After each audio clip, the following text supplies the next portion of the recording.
Welcome everybody to, I guess, sort of a not movie club, but sort of movie club, because we're going to be discussing one of the films that is in the Best Picture hunt, technically. Um, whether it will win or not is probably unlikely, but yeah, Maestro's had a lot of people hyping it up, a lot of detractors, a lot of people saying it's overrated, a lot of people saying it's underrated. So I guess it's us for to do the rated or something. Or unrating or whatever. So yeah, this is me, Ashley, sort of MC for this thing, and joining me as ever is AJ and Owen.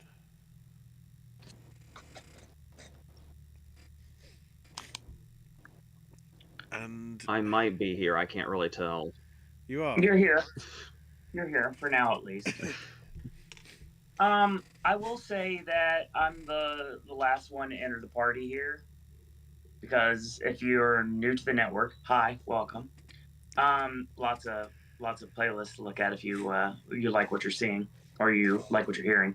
Um, I'm late to the party because one of the things I don't like to do is stream, and when something's nominated for Best Picture, I feel it needs to be watched in a theater. So I could have seen Maestro a long time ago, but I had to wait until my theater chain got it. And I usually go to AMC to watch my movies. And it's funny because it's promoting on AMC's website right now. AJ, you'll get a kick out of this. Uh, watch all the Best Picture nominees, and then it lists 9 of them. So, needless to say, Yeah. there's always one that I have to go travel for. And usually it's Cinemark. So, I mean, that's why I got to see Coda. And it's like, now the issue here was it wasn't Cinemark because as of this very moment, when we're doing this video, I should be in Maestro at Cinemark. But I didn't because I wanted to get the jump on it. And I went across town and, in very appropriate fashion, on July 20th, I watched Oppenheimer for the first time. And 24 hours later, I watched it again. Um, on March 1st, I finally saw Maestro. Now, the reason I bring this up, other than the fact that I like to believe and there's a reason for everything, I watched Oppenheimer in the very same theater I watched Maestro. Exact same theater and exact same location. So I started it at Regal, which is weird because that's where I came from. For all intents and purposes, anybody that knows I worked at a movie theater for 16 years. Um, that's how I met AJ in the first place. The thing is, I started out at Regal with Oppenheimer, and I ended at Regal with Maestro. So it was a good coming full circle. The idea of any Regal having Maestro is just a foreign concept to me. It was a 20plex, but then again, the Regal at home was a multiplex too, and they had no excuse.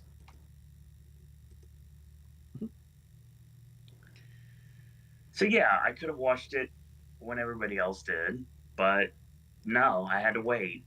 And because of the fact it never got a theatrical run around here, I had to wait for its Best Picture nomination. And if it didn't get nominated for Best Picture, it would end up in the same boat for me that Naiad and May December did. Movies that I would have watched if they would have came here, but they never did. And they were not going to get re-released, so that was never an option. So because of that, there was one show, and then it became 2 shows.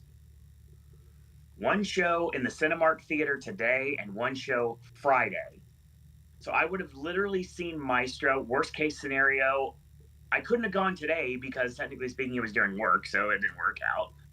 But right now, if I would have gone Friday, I would have watched it 2 days before the Oscars,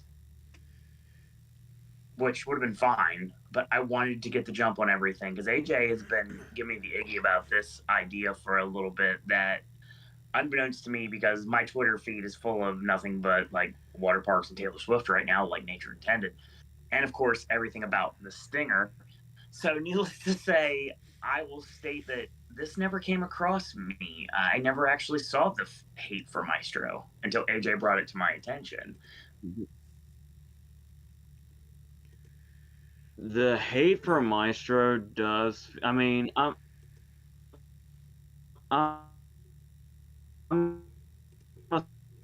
assuming people have their genuine criticism. A lot of the hate that I've seen sincere, um, and the sort of anti-Oscar bait kind of thing. Mm. Well, I don't know how seriously you want to take all this, but yeah. Oh, real I quick. just get I just get really in.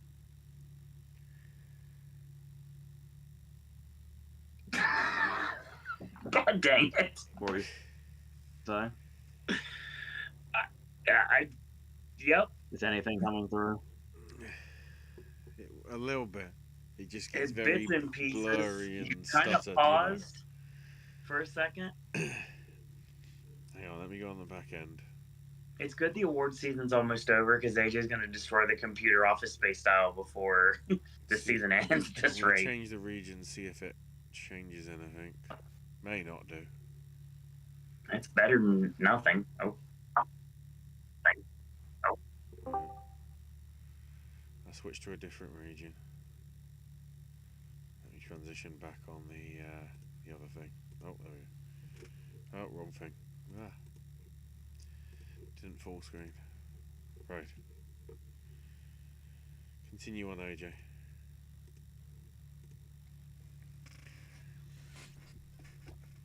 Oh no.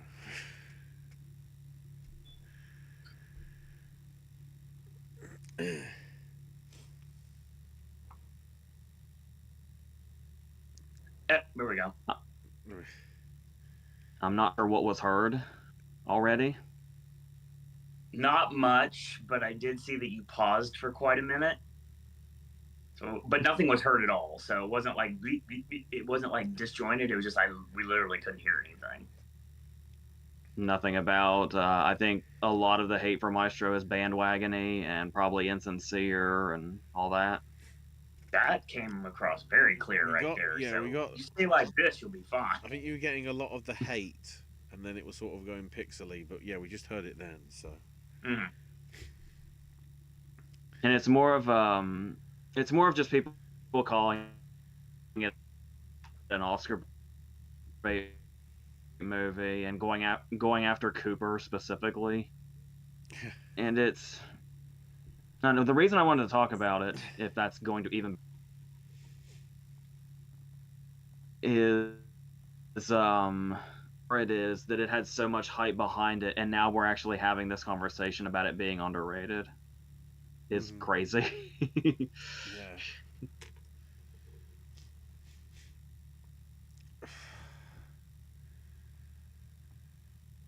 I mean, having seen it, it's like I'm not entirely enamored with it, but I do appreciate that it's a strong film. But at the same time, I don't really sort of hate it. Really, it's just sort of. It's not like Cooper's in here like it was last year with Anna de Armas for Blonde. This isn't sort of like a full-on sort of pitying on the person because the script is relatively solid. I think there's better scripts that are out there. I'm kind of now having properly seen it again. I'm kind of surprised it is in the mix on original screenplay. I think it's original, right? Can't remember. Yeah. Yeah. But yeah, I just feel there isn't a lot going on. It's sort of just Bernstein being Bernstein and how he flips and flops between wanting to be with his lover slash wife as it evolves over the film versus with gay lover. And it's sort of like it's hard to know what it is because it's like you'd expect, oh well, they'd probably do something like it was when he was in the relationship, that's when it curdled up all the stuff for all his legacy, like On the Town and West Side Story and all that. And it sort of really doesn't. It's just here's some guy that he fancies, but he's also loves his wife, and then here's a different guy, but here's the same guy. It's sort of script wise, I sort of don't get it, but the performances from Carey and Cooper are very well done. Um, the makeup, certainly in his latter years, is very well done. I personally, at least in his younger years, you can sort of tell that's Bradley Cooper.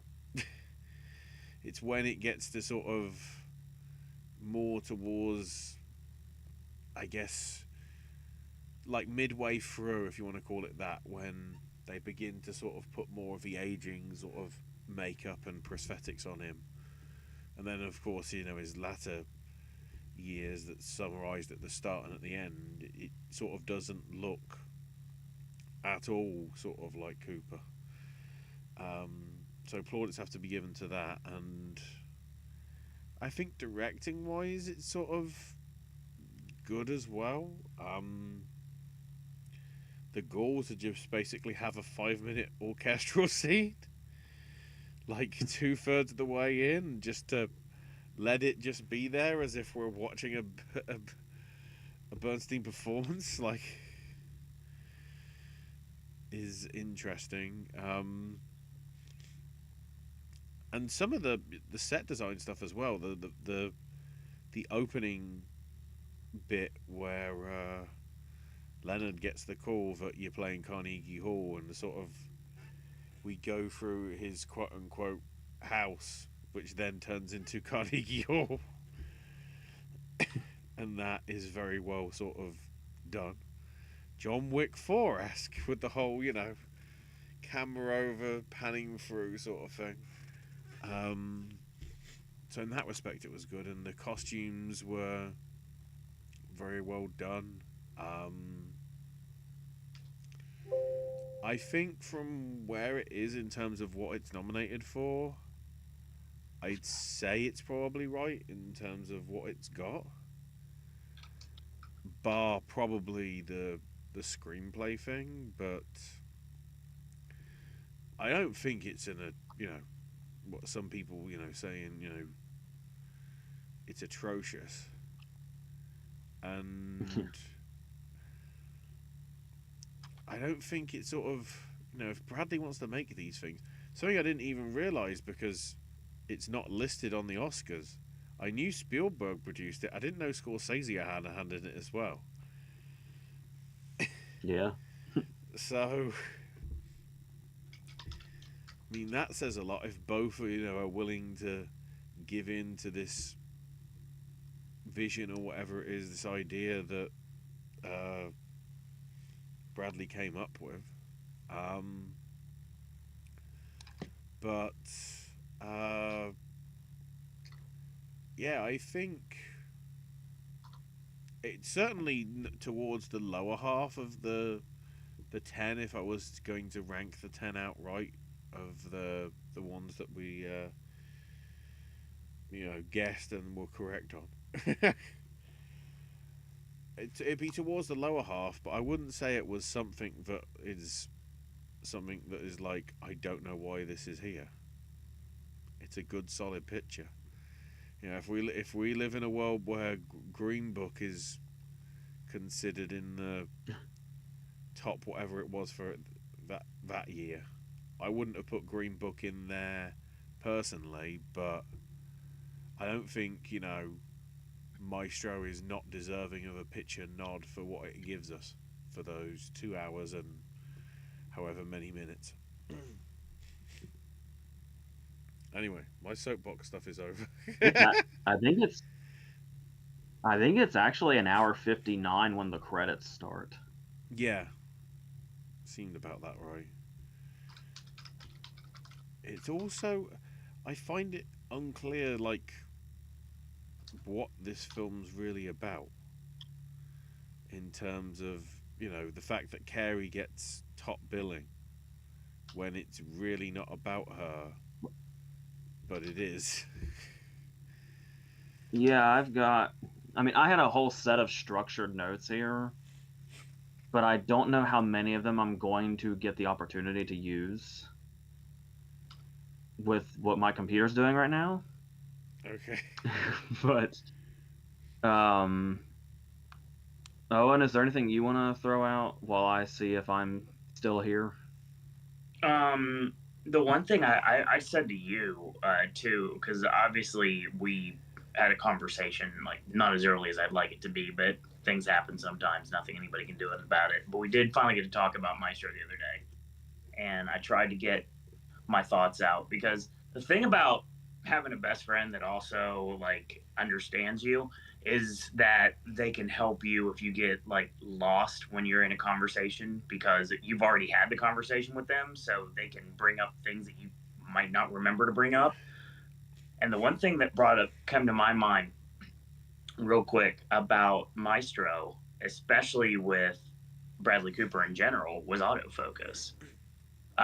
Very, very much Bob Crane esque in the movie. I got that vibe considerably. I mean, I don't know much about Leonard Bernstein at all, other than obviously the REM reference, which of course is a PS in the movie, which made me happy. But the thing is, I like those things. Sometimes, unless you drive it into the ground, thank you, Deadpool. The thing is, I really like the opportunity of that being something that I see because he's on both sides of the fence, obviously. You brought up his bisexuality, but of course, this was something when that wasn't a thing, and just kind of had to hide some things. But for all intents and purposes, it really felt like she was his beard before that was a thing. Yes, the definition of a beard when it comes to how it is used nowadays and how it would have been used throughout time is the fact that you may love somebody and you may want to be with them, but you want to be with your same sex, which clearly he was torn. So she was basically what everybody saw while he did everything behind closed doors, but he still loved her just the same. So he loved both people, male and female, but he had to hide it. So that's the reason why he did all this stuff like back in the back and behind, literally behind closed doors. That the vibe I got, like I said, very very Bob Crane, very autofocus, and that's the first thing that popped in my mind immediately.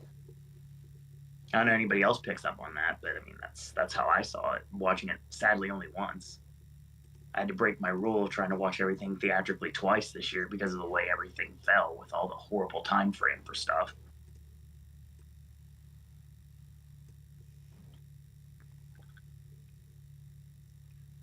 Should I give this a go? Might as well. Well, Discuss your obviously, talking points.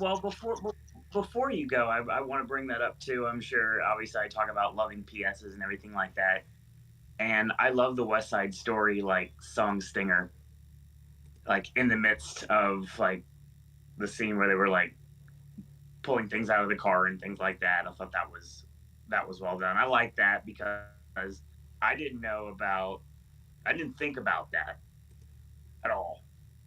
And of course, they use the REM song as we talked about as well, which of course it has to be there. But yeah, there's a lot of things about this person that I did not know anything about. So it's like I went into this movie with a blank slate, and I had a lot of answered questions, and there's still have unanswered questions about Leonard Bernstein in general. But I feel that Bradley Cooper did great with what he had, to be quite honest.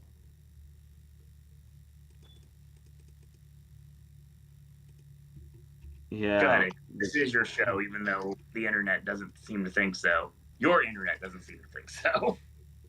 I was gonna say the green and red down here is not helpful at all. I'm basically judging it on when you guys freeze up, as if, because when you guys freeze up, that means I'm gone. So, and it also just started raining. That's probably not helping either. Great. So, a lot of what I wanted to touch on is stuff that Ashley brought up. So I wanted to elaborate on a lot of those points.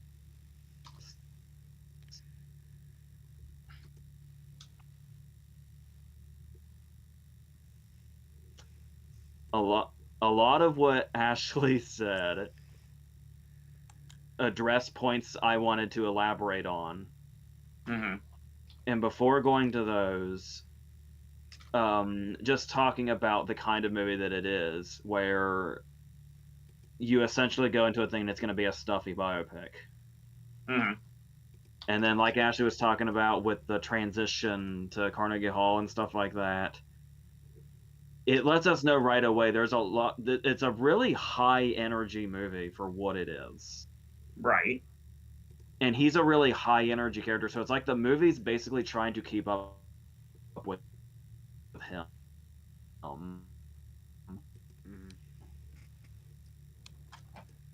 And right away, that changes the vibe that you would expect from a stuffy biopic about a conductor. So right away, it feels more appealing than you might think it is going into it. Right. Are we good so far? Mm-hmm. Did everything get out? Yes, for the most. Well, the gist of everything is out. Yes. Every word, no, not exactly, but you are getting your point across. So the next thing is, we know with my actual writing how annoyed I can get when I have creative ideas that then show up in another movie before I could get mine out. Yes. I can't here, given a couple of movies that came out this year. I'm sure in the moment he thought it was going to be pretty unique to have the aspect ratio the way that it is. And of course, after Saltburn and Monica, Maestro was the third movie to have that aspect ratio. And you'll notice the color to black and white ratio pretty much perfectly matches Poor Things. Where our opening scene is in color, then we have about 40 minutes in black and white, then the rest is in color, which is exactly the structure of Poor Things. So I feel bad for him for making those choices, because it was probably going to feel really unique if those other movies didn't come out. But as is,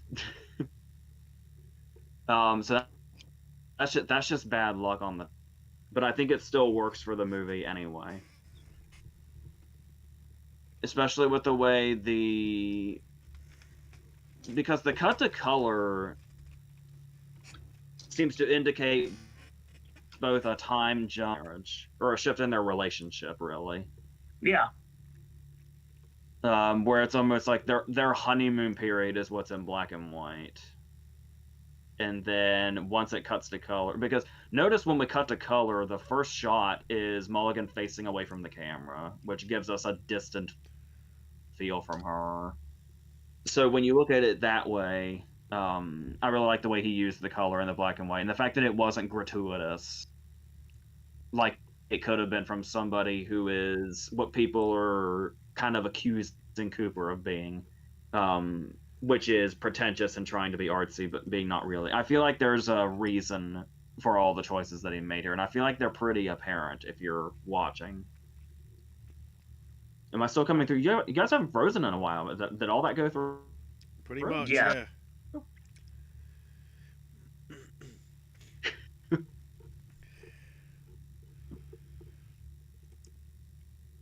All right. At it. I guess the next section was going to be about Cooper in detail. If you guys wanted to, if you guys go, maybe you'll say things I wrote down, and then I won't have to say them. Are we talking on camera or behind camera? Or both? On camera, his Okay. acting. Um, I feel he does a solid job. Um, but at the same time, it sort of does feel like he's calling it in a little bit. Some of the things do feel very sort of, ad libbed rather than as was written in the script. Some of the comments and like the conversations that he does. Um, and I don't, it says a lot that every time that they show clips, really, of Bradley Cooper, they go with the conducting scene because there isn't really any substantial talking bits for him, which I'm sort of surprised in. There's no sort of like grand speech where I'm going, that's going to be what they show at the Oscars. It's just his I'd exuberant say the closest conducting. thing we get would just be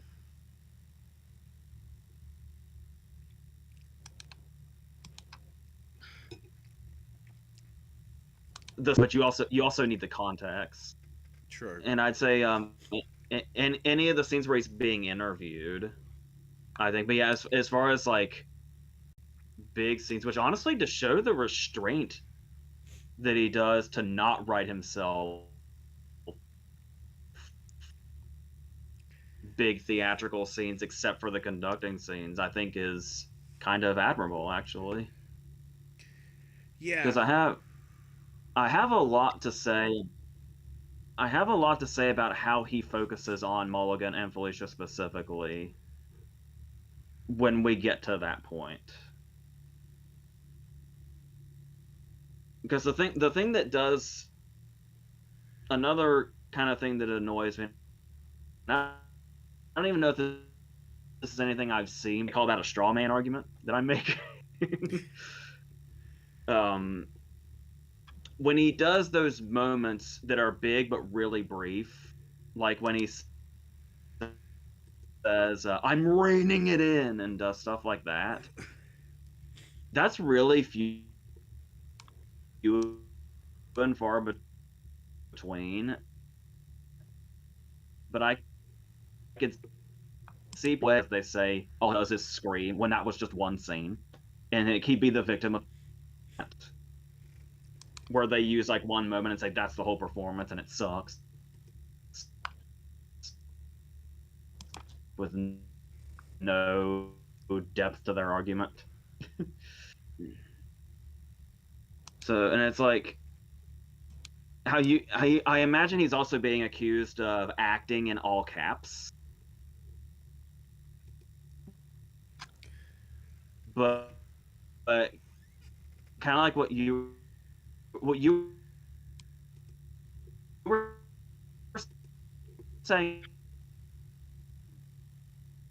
more of a strength. Anything? I do think, let me try this a third time. I do think when his dialogue sounds improvised, it's more of a strength because it makes the performance feel lived in and less like he's acting in all Oh, I see. Yeah. caps. It's like he's just a theatrical person rather than it being Bradley Cooper acting theatrically. I feel like that came through. Oh, that's fair. Um, it does feel, although I'm surprised that there wasn't, it does feel like he's trying to get into the role. The accent work is enough that you can sort of tell he's obviously seen countless interviews to make sure he gets the accent as close to it as possible with the Bradley Cooper twinge to it, because you can't really take that much when the voices are somewhat similar. It's just you make it a little raspier, and I say more nasally, but as we sort of discussed yesterday, that might have just been from the prosthetics on his nose anyway. So a natural comeuppance.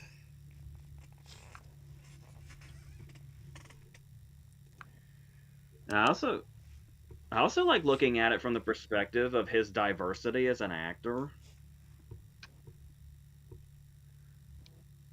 Because I could see people arguing like Bradley Cooper's not a diverse actor, but I mean think about the psychopath he played in American Hustle. The unpredictable psychopath in American Hustle. Chris Kyle, and then like Wedding Crashers, and then look at Bernstein. It's actually pretty crazy. I feel like that diverse about Nightmare Alley, where you would see a descent into madness. I think he's a lot more diverse than he gets credit for, because he's like he's so easy to hate on, I think. Mm-hmm. But yeah, and an American Hustle. I criticize that performance because I don't know what the fuck it is. But like I said, when you look at it with his other characters, though, he's a very diverse actor, and he does seem to really strong as if American Hustle had a fucking script, but um.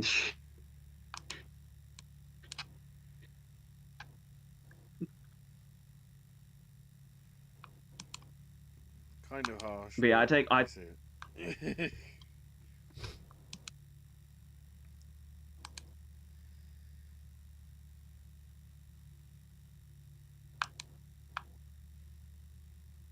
Oh. I have a lot of examples here of specific dialogue, but I don't know that I would get through them without this fucking up. So this was gonna go so much better. I promise everybody watching this was gonna go so much better.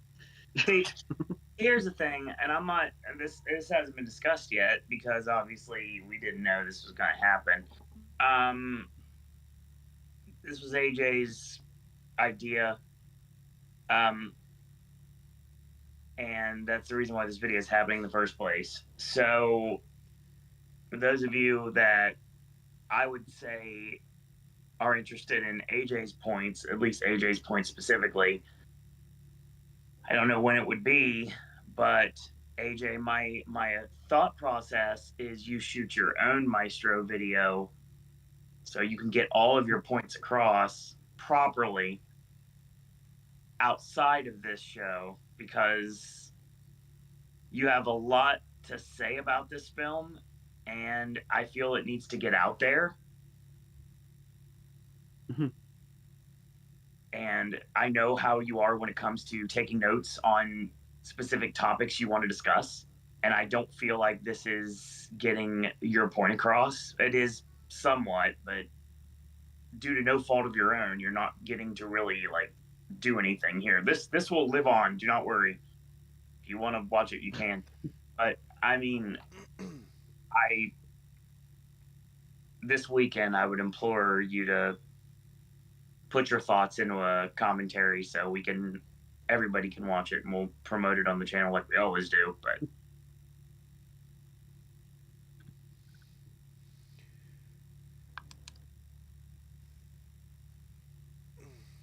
who knows?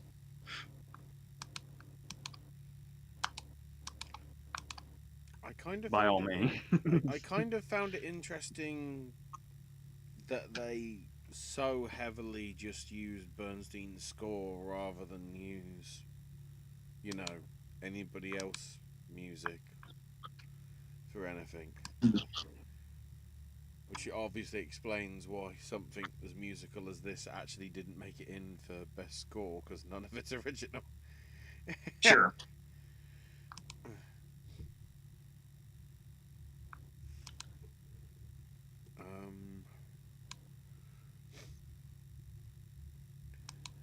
And I'm kind of also surprised that Cooper didn't find some way to get some sort of random song in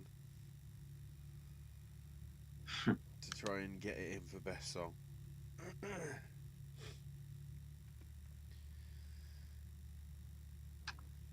Because I felt, maybe Stephen Sondheim had one left up his sleeve or whatever. Because I think this went into production just before his passing, I think.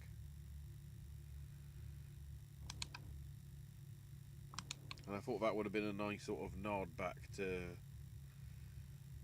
Because it wasn't Sondheim's first major success, but it was a very early success for him doing the lyrics for West Side Story and everything.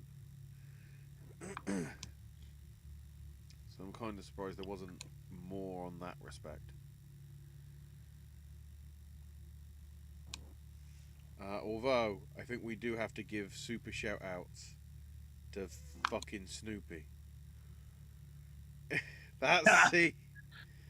I love it. Like, why is Snoopy in. No. I love the scene. The scene where they're just straight up fighting. Like, it's fantastic. Absolutely, like, brutal, going back and forth, back and forth, back and forth. Carrie's just, like, bringing it. Bradley's bringing it. And at the very end, the Macy's parade, Snoopy flies right by the window. I was like, yes.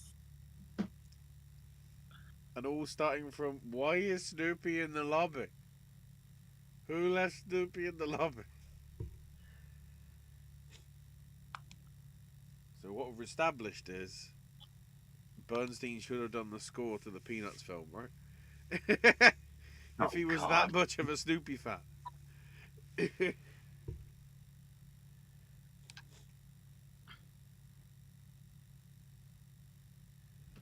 great.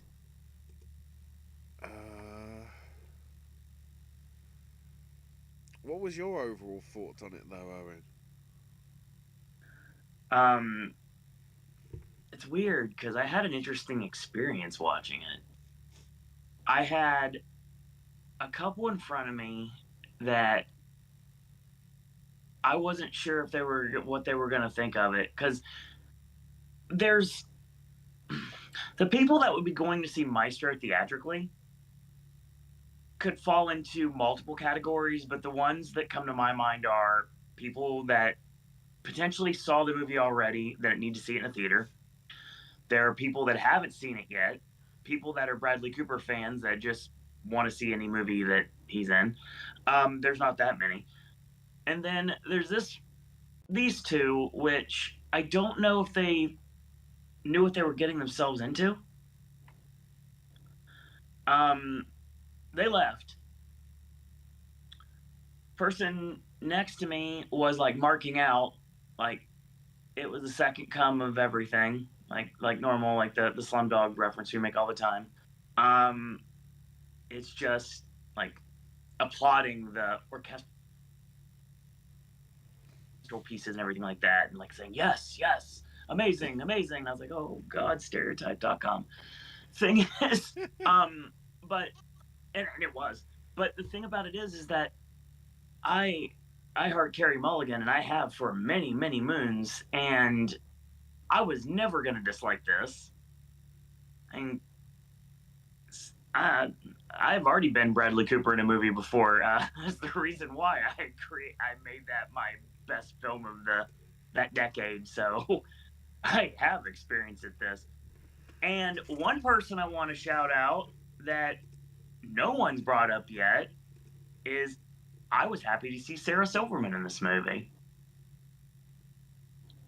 Oh yeah, it was Leonard's sister. Yes, not nearly enough Sarah Silverman, but I can say that anyway because I've been a fan of hers again since long ago in the way before time. I think AJ is officially frozen now.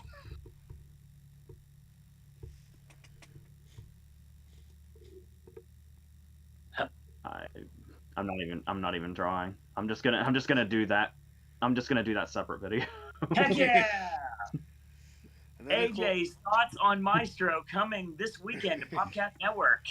The other thing that also caught me off guard I'm is just the gonna. sort of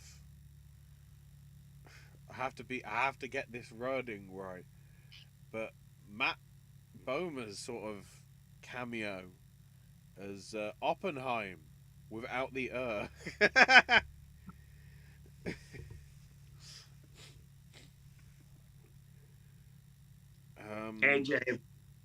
AJ brought it up to me, and he's gonna bring it up in his video. Thanks, internet.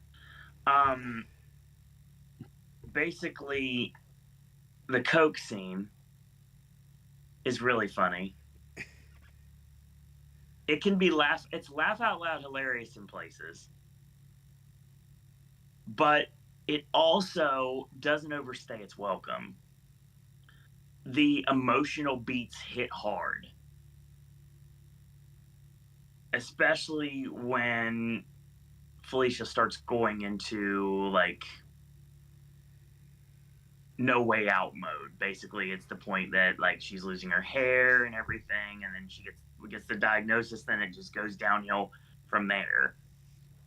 And she still has to be strong. She has to be emotional. I mean, Carrie just like brings it in every way possible here.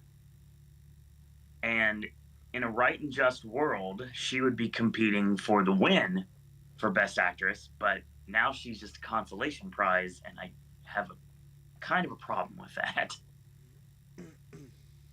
But at least she got nominated. I'm happy about that. One day I'll say, at least she finally won an Oscar. It's coming. It's really coming. I guarantee you it's coming. I mean, I defended it in education, and I always will.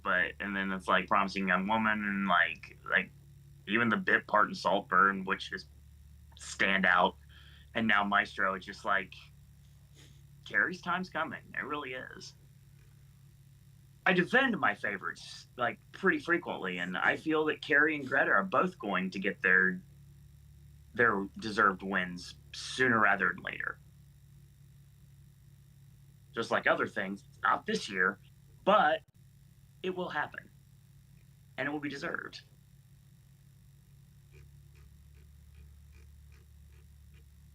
yeah, it'll be interesting to see whether they have him or Carey introduce Maestro, as part of the nominated for Best Picture when they show the montage and everything. Has to be. I mean, it could be Spielberg, I guess. Maybe. Given that he's producer on it, but... because I don't know whether that's even confirmed yet, and whether the list that they've brought out is just going to be, presenters instead.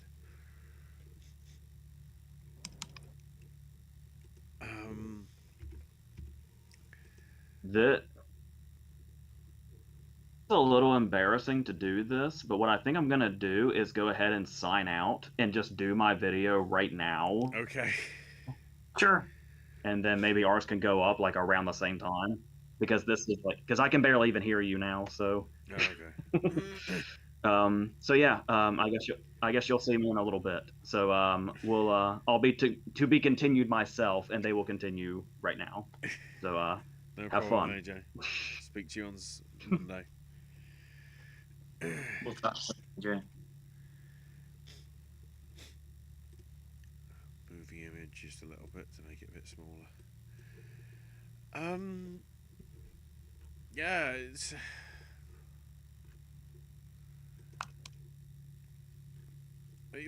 an interesting the way that they obviously pitch it, from having it sort of, be him towards the end of his life reacting on it, because at some points it feels like, because at the start he's like, oh, Felicia was my rock, and then it's like, but you were sleeping around with God knows how many other people, right? Yeah. I know he sort of eventually sort of came back to her or vice versa. I don't know, Mm. but even sort of in his latter years, when it's shown, him going to whatever that place is, and he starts running, you're like, why is he running?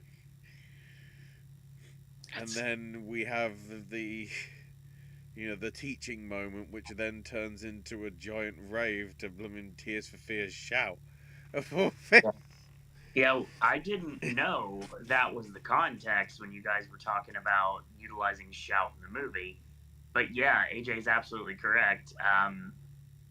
It's pretty brutal when you see that scene because you know what it represents. The fact that he's still the same old Lenny, and he's still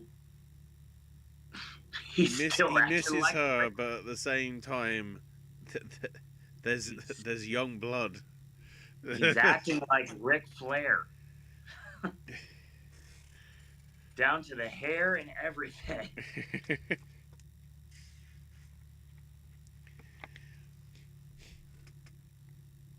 I wonder how many takes it took for the concert at Ely Cathedral. Given that apparently they spent, where was the shooting thing? 3 days. Yeah, 3 days. 3 days. I'm hoping it wasn't. Well, from what I remember, it was relatively one camera move, right, for like the entire Mhm. thing.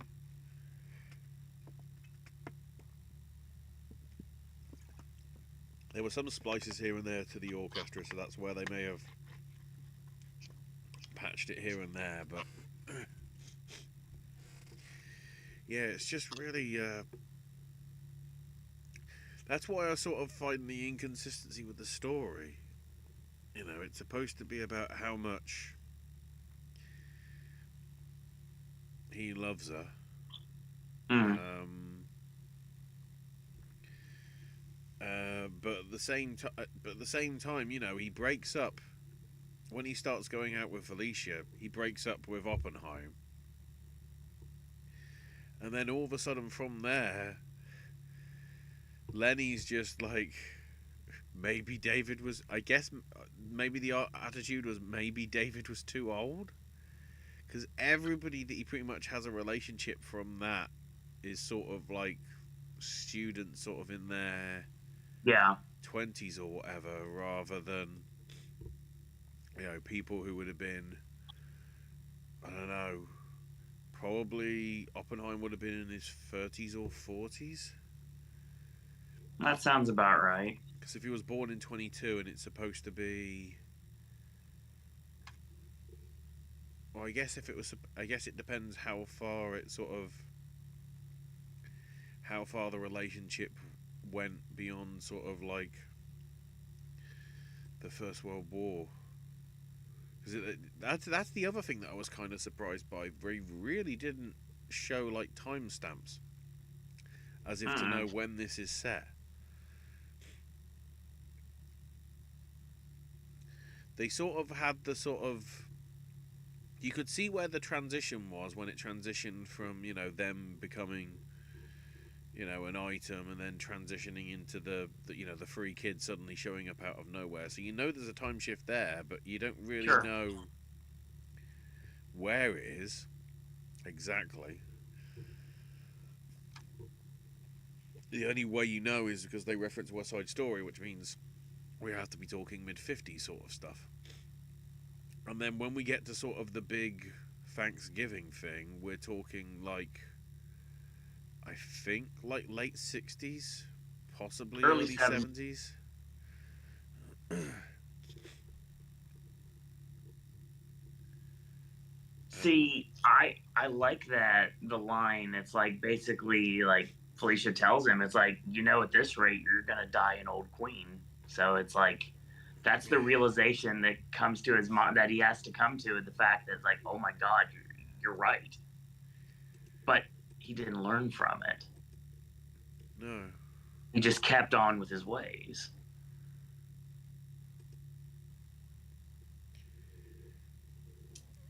Yeah, it's, the fact that he was so, it's not like sort of an Elton John style. You know, Bernstein did it because it was sort of living a lie, sort of how it was with Elton. Sure. Because okay, there was still like a friendship, but it wasn't like what feels like actual sort of love and affection that he had for her. Certainly. He was bi as all you could be. I think the beard comment I made earlier pretty much says it all right there. Yeah, I'm just looking at in a private letter written after their marriage, she wrote to him, "You are a homosexual and may never change. You don't admit to the possibility of a double life. But if your peace of mind, your health, and your whole nervous system depend on a certain sexual pattern, what can you do?" And maybe that I'm trying to know like if there is a moral to the thing, or whether it's just like presenting it basically as it is, and that he never really learned the error of his ways. Although I do find it ironic that they didn't like mention that at the end about how he retired and literally died days later. Because then there might have been a little bit of sympathy for him, but at the same time it's like, I don't know what it's supposed to be. Whether it's criticising him or whether it's sort of celebrating him or both. It's leaving you to make your own conclusion. I feel all of the story beats are presented, and the viewer has to make their own conclusion. Yeah. I mean, you got to feel pity for Lenny, but at the end of the day, you can't because he brought it all on himself. You'd have thought at some point he would have realised, all these people that he was going to be relationship with, they're going to go somewhere else. They're not going to stick around. Right. Very sort of Liberace-esque behind the cat. I was getting that sort of deal as well. Except I don't think Liberace had any interest in him with it. Ever so slightly. But yeah, the cinematography was very well done. Oh yeah. From Mathieu Libatique. There's a lot of good effort there. It's edited pretty good, because I guess it makes sense to sort of have the flash forward / flashback to then go back to flash forward sort of thing, to sort of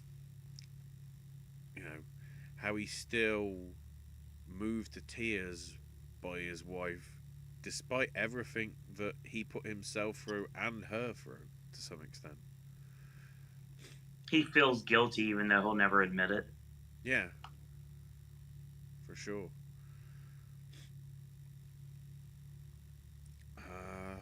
And it's interesting with Libatique taking this because he's the one that works with Aronofsky. Like he's done Pi and Requiem for a Dream and Black Swan and The Fountain and Mother. And you definitely can tell there's like an Aronofsky like feel to it once you know that. The look is definitely there. I'm wondering if this would have gone with Spielberg originally, what this would have looked like. It would have been about the same grand gesture overall, or would have been a little bit more like muted. I mean, we'll never know. And at the same time, what would Scorsese have done? Well, he backed out so he could do The Irishman. So I mean, yeah. I get it, but I mean, what would have happened if this would have went in the theaters and not Netflix? I mean, there's a lot of what ifs here. But Cooper needed a movie like this, and you can definitely tell that he wanted to make this movie, and you can definitely tell that we've talked about it all season long, and I'll continue to talk about it, even though we're at the home stretch now. It's clear that Cooper loves cinema. It's clear that Cooper loves being a director, and it's clear that he's always on the cusp. We talk about it with I talked about it with Carrie, talked with Greta as well. It's like it seems like his next is going to be when it finally happens. I mean, it didn't happen with Silver Linings Playbook. It didn't happen with The Star Is Born, but it definitely didn't happen with American Hustle, even though he's not the director. But I mean, I'll die on that ship apparently. But at the end of the day, it's like Cooper is becoming a better actor director every single time he is in front or behind the camera, and you can't deny him. That's the reason why everybody went nuts for him when the movie first came out. And then when the awards ceremonies started, all that love, all the praise just kind of melted away. And it was like afterthought, but still there. Still in the conversation, but you're not contending for the win. You're just taking that last spot. I'm trying to work out what it's going to be that gets Cooper over that thing, because like looking at his next things, he's got that is this thing on the Will Arnett thing, which we don't really know that much about. Mm-hmm. That he's directing as well as producing and starring in. And then we also know he's part of this, well, at least it's in pre-production, but Spielberg sort of remake, reimagining of, I don't want to say Bullet, but, you know, obviously Frank Bullitt is the name of the officer that Cooper will be playing as. So I'm kind of wondering whether this is Spielberg. Ugh. I feel there's a lot of pressure on sort of. I don't think Spielberg is going to be stupid enough to do a direct Bullet remake.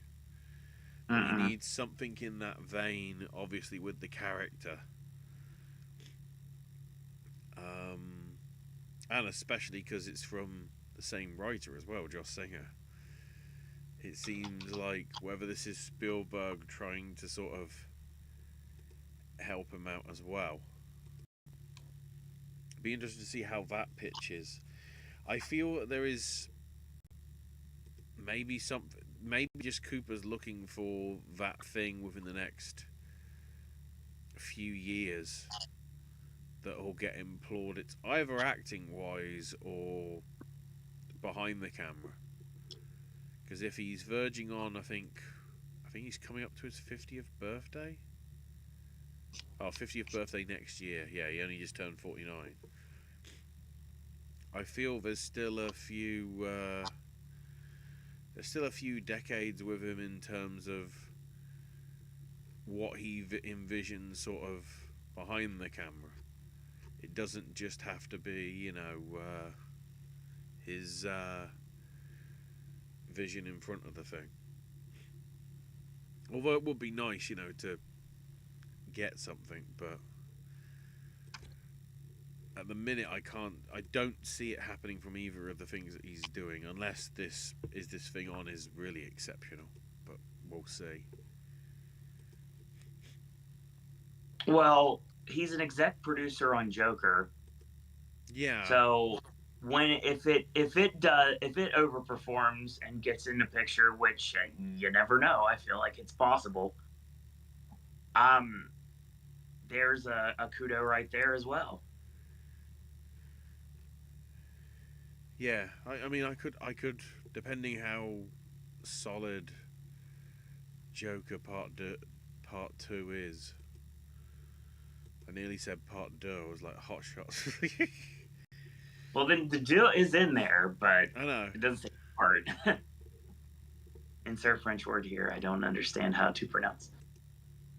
Yeah, people will just call it Joker 2, probably. Yeah, and Cooper's working with Gaga again, which of course was magic the first time. So even though he's only an executive producer, I still think that's going to make more magic here. So he's definitely someone to watch out for within the next 10 or 15 years for sure. I don't think Maestro is his magnum opus, but I feel like it's something that clearly he wanted to make. Yeah. It's not his cop out or anything like that. Yeah, basically as soon as Scorsese stepped down and Spielberg, you know, turned it down as well, Mm. um, you clearly felt that the fact that he was attached to this as early as sort of 2018, so sort of 5 or so years before even released, Yeah. he certainly he felt committed to it enough. And then you know, Spielberg got swayed more so by Star Is Born. Yep. Um, at the same time as well, I wonder what would happen if this actually was a Amblin, you know, a Paramount release rather than a Yeah. Netflix. I would have seen it a lot faster. That's for sure. Then again, the amount of Paramount stuff that we have seen, you know, go on streaming, like with Killers of the Flower Moon. Okay, it had a limited release, but it makes you wonder whether somebody had a bit more gumption for it. I'm kind of surprised at the 80 million budget though, because it doesn't feel like an 80 million film.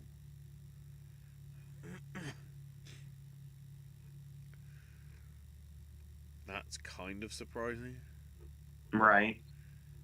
which makes me feel a lot of the money was basically wages, possibly for Mulligan and Cooper. I don't know, It makes sense. because like, you know, cinematography wise and everything else, it didn't feel dramatically like something that's akin to sort of a blockbuster. I'm just intrigued as to what budget does American Fiction have? Less than 10. And it sort of felt on that level. So,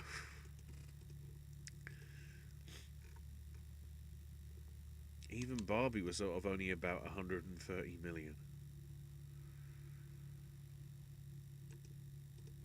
It's sort of, you know, I don't know whether 80 million budget is,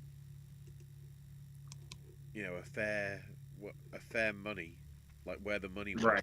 Especially if you take into account Poor Things was not even half of that, and feels more of a spectacle than Maestro does. So maybe that's one thing that's a little concerning, the budget. It's fair.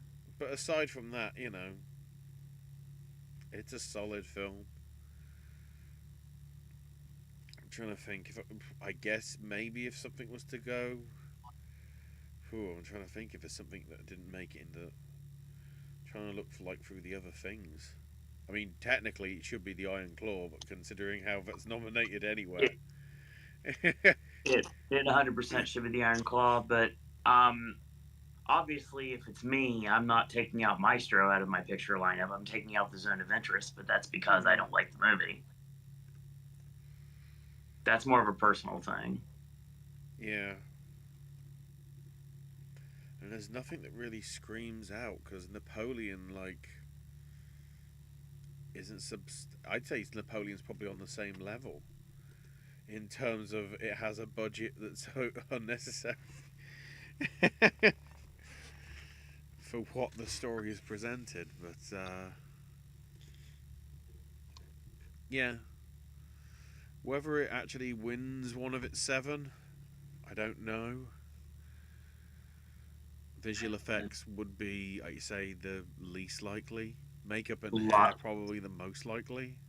Logically, the only thing it can't win is makeup and hairstyling. There's Yeah. there's a chance with sound. I very if they don't go with Oppenheimer or Zone of Interest, I'll be severely shocked.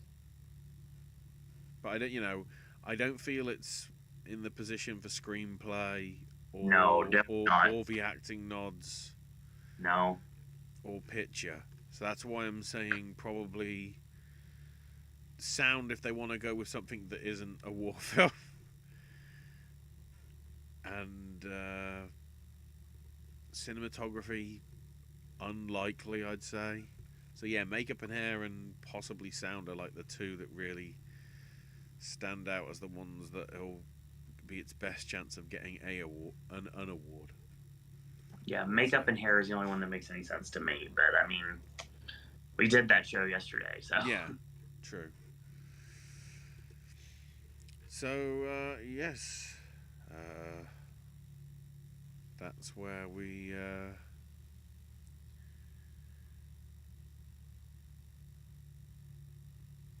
Oh, I've only just noticed this.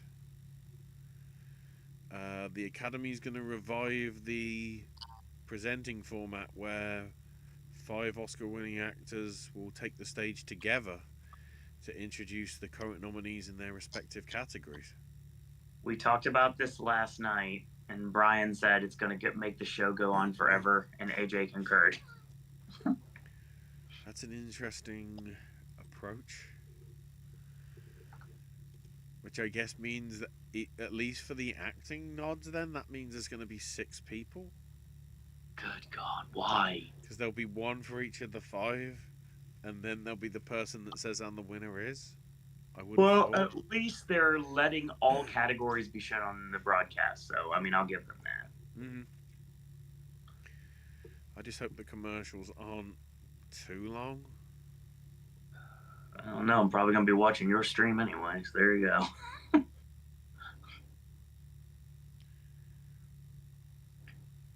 It'll be interesting to see who they pair up as well. Mm-hmm. We'll probably get that information within the weekend. Possibly. I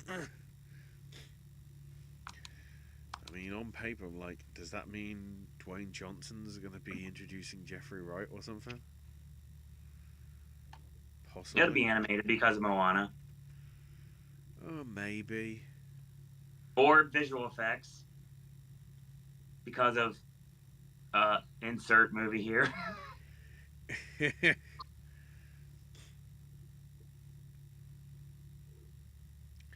then I did see somebody predicting that we'll have a Scarface reunion with Pacino and Pfeiffer. Possibly for Best Picture. Because I wouldn't be surprised if Spielberg praised Cooper in their thing. Mm-hmm. Be interesting to see how the combo goes. Sure. But yeah, Parsnip says, where is AJ? Wasn't this his idea? Technical difficulties, Parsnip. So, fun fact, Parsnip, AJ's doing his own video, and that's coming up soon. And by soon, it should be up within the next day or so. Yeah, we'll just put it up and then I'll make up the gaps and whatever. Parsnip says that Chrissy Lemire did a prediction stream today with an expert, and she's going with Zone of Interest for Best Sound, but he was going with Oppenheimer. Sound does seem to be the one that's sort of up in the air. Because in some ways, I could actually see Mission Impossible possibly get it. They're both possible, Parsnip, honestly, when we talked about it last night. Yes, Parsnip, since AJ's original thought process was to do this whole podcast in the first place, and AJ's internet done the party like real quick, even worse than usual, I made the snap decision right here on camera to say AJ has a lot of things to say, and I know that he has a lot of things to say because we've discussed a bit of them, and a video about Maestro from AJ's perspective and all the points he wanted to make on here tonight is what's going to be coming your way. So I don't think, just like with, we'll get there in a second, don't worry. Just like at the end of the day, you're not going to convince me that the Zone of Interest is good. I don't think you're. I think you're gonna have. We probably won't be able to convince you that Maestro is good either, because that's your opinion, as everyone has an opinion. But if you'd like to check out the points AJ makes, you're more than welcome to check out the video. If not, we totally understand. And for everybody out there, that video should be up, like I said, within the next day or so. And Parson says, "Will Nyad ever make it to a movie club?" I mean, possibly. Uh, If we select it, or it comes up and gets, picked by us in terms of when we do the viewer thing. So since AJ's not here, I'll go ahead and drop this tidbit of information. AJ's movie reviews is coming back in full force after the Oscars. Ashley has had some issues with being able to get content up, so we've been a little bit behind, but everything will be taken care of sooner rather than later. But there's a lot of stuff going on that it's understandable. We'll get things. You'll have content. It's just you're like shoot behind, but it's fine. Don't worry. Everything will be dated like it's always supposed to be. As soon as the Oscars are over, we're going to be doing our recap on Monday night, like we always do. We're recapping the show Monday night. And then Tuesday, the floodgates have opened because AJ is going to start reviewing 2024 movies. So I can officially say that right now. I also officially say that Versus is not going away, but I will say it's going to be more of a seasonal occurrence moving forward. When I head out into the fog is generally when you're going to see Ashley and AJ take center stage on this channel. I will try to be a little bit more hands-on after award season is over. My apologies for not being very good with content. I film stuff. I just don't have anything to replace it once it's gone. So I'm kind of keeping it in my back pocket in case I need. I did 9 videos the other day, and I'm not even close to being done. So you're getting daily content. It's not going to come every day, but we're doing the best we can at this point. So stay tuned for more information in the future. Parsnip says, I think Maestro was well made, but something about it doesn't work for me. It's your opinion, Parsnip. Completely understandable. Hence the conversation why we're having on the show tonight. It's like, is it hope or hype? I sort of feel the same. In that I think it deserves to be in the 10 personally, but I don't think it's as strong as other pieces because some of it did, some of it seemed a bit weaker than it should have been. Parsnip, far as AJ and I have had a conversation about Dune, so I can say that he has seen the movie. I can say that I have seen the movie. I will say right now that the first Dune, everyone knows I hated it the first time. Still didn't get it the second time. Obviously, it came out in a digital screen to celebrate part 2, and I was like, all right, fine, I'll go, whatever. So I had my cookie dough bites. I had my frozen What the Fanta. I was wide awake and alert, and I get it. I don't know. Do I think it's a second coming? No, not even close. But I get it. And it took 3 showings to like this to tolerate this Dune. But Dune 2, I can say the first hour I was bored out of my wits. I did not care, did not want to deal with any of it. Austin Butler shows up, it's on, and it was on for the rest of the movie. So that's my thought process on Dune 2. So I hated the first hour, and then when Austin Butler shows up, it's like it's on.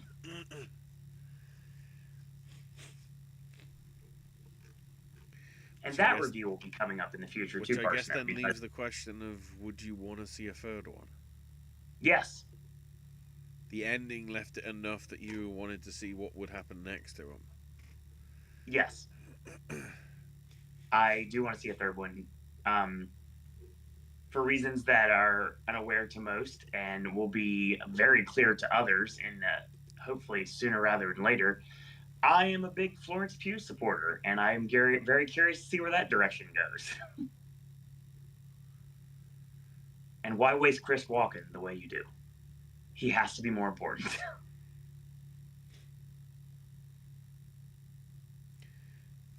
Parsnip Yes. says, for example, the cinematography of Maestro is amazing. You could see the texture of the clothes, love the black and white scenes, but as Cooper's character ages, I think I feel empty. I think that's the reason why the people in front of me left. Probably.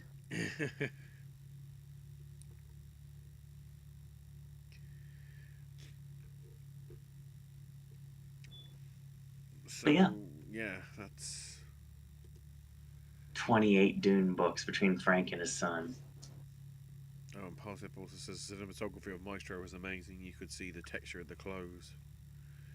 Love the black and white scenes, but as the Cooper ages, I think I feel empty. I'm sensing deja vu, and I'm not talking Denzel.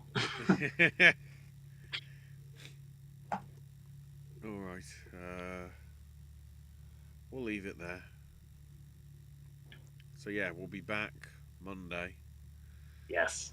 to cover all that went down at the '96 Academy Awards, Yes. and then we'll probably do some sort of video doing predictions on the Writers Guild. We have a WGA predictions mixed with a QA show that I have already planned, but we haven't really discussed it yet because it's not going to be something that's necessary to do until April. So, Plus, depending how Sunday goes, it might not. Well, it could affect who's second, possibly, depending how lucky my picks are. Because if it's a 3 point, if it's more than 3 points the gap between myself and whoever's second, then technically it won't mean anything in terms of who's winning outright. Um, there are literally 4 categories that we're not saying the same thing on. yeah, there's only one of the 23 that we're actually saying completely different answers to. Yep. All the other ones, it's either all three of us are saying it, or two are saying the same and one's going with something else. So my want to win this competition is probably not going to happen, but I got close. We will not be, yeah, so we won't be live streaming during the awards, no. Oh God, no. We learnt that mistake from, well, basically because if I put the audio in, it will probably get demonetized anyway. And all that, so. I'm still getting crap for Who Killed Captain Alex. Yeah. Take the 15 cents, you stupid marks. Bloody panpipes. I don't mind And it going. I don't mind it going to the Wakalia people for that copyright claim. It's just the panpipe kiss from a rose and the other one that isn't that isn't the Wakalia Wood Singers or whatever it is. So yeah, we'll be back live on Monday and transitioning eventually over to sort of the movie club and occasional Q&As every so many weeks or months. We'll see how that goes. But yeah, you've got a load of other stuff. A few videos from me that should be going up relatively soon. Obviously, a lot in the archive as well from all three of us. The AJ's movie reviews and verses, or the sip and snacks and snack stashes from Owen and myself. Owen's Voice of Liberty content, and even throwback to some old HHN stuff. Remember when HN did HHN stuff? Rather than just tie into whatever movie's coming out in October. And also my other gaming stuff, of which there's some stuff around. Anyway, you can find me on Twitter at Ash is my name UK. Take a shot. Owen can be found at Sir Owen Disney. AJ cannot be found on social media, and just like Keith Richards, also is pre-recording his thoughts on Maestro. Probably. It's probably on Keith's LinkedIn. That's all I'm saying. So with that, thanks for Parsnip and Josie for sort of popping in while we were live. Thanks for you watching on archive as well. And until next time, everybody.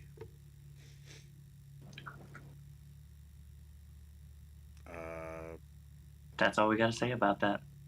He said the thing. It's showtime.